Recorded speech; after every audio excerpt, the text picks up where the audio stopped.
कुम्हार को रास्ते में हीरा पड़ा हुआ मिला।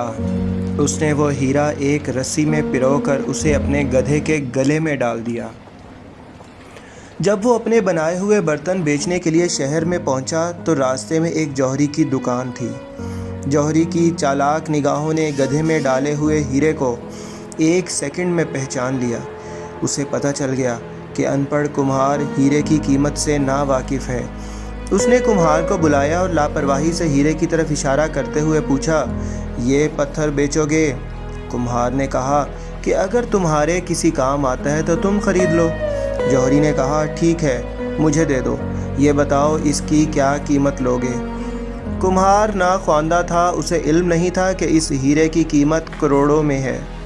उसने कहा, मुझे इस पत्थर के 2 रुपए दे दो। जौहरी चालाक था। उसने सोचा कि अगर फ़ौरन 2 रुपए दे दिए तो कुम्हार को शक हो जाएगा। उसने चालाकी से कहा, नहीं, इसका 1 रुपया दूंगा। हीरे ने जब सुना तो उसी वक्त टूट गया और रेज़ा रेज़ा होकर ज़मीन पर बिखर गया।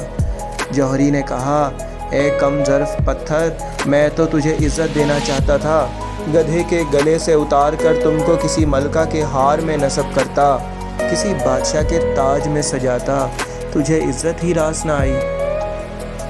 हीरे ने कहा, कम ज़र्फ़ मैं नहीं था बल्कि तुम हो। अनपढ़ कुम्हार मुझे पहचान नहीं सका था, उसको मेरी कीमत का पता नहीं था। तुम जौहरी हो, तुम तो मुझे जानते थे, मेरी कीमत का तुमको अच्छी तरह पता था, लेकिन तुमने मेरी कीमत 1 रुपया लगाई। मेरी गैरत ने गवारा नहीं किया कि मैं इतना सस्ता फ़रोख्त हो जाऊं। मैं दुनिया का सबसे मजबूत तरीन पत्थर हूँ, लेकिन तेरी नाकदरी ने मुझे तोड़ कर रेज़ा रेज़ा कर दिया। बेटियाँ भी ऐसी ही होती हैं, किसी नाकदरे के हाथ में चली जाएं तो टूट कर बिखर जाती हैं।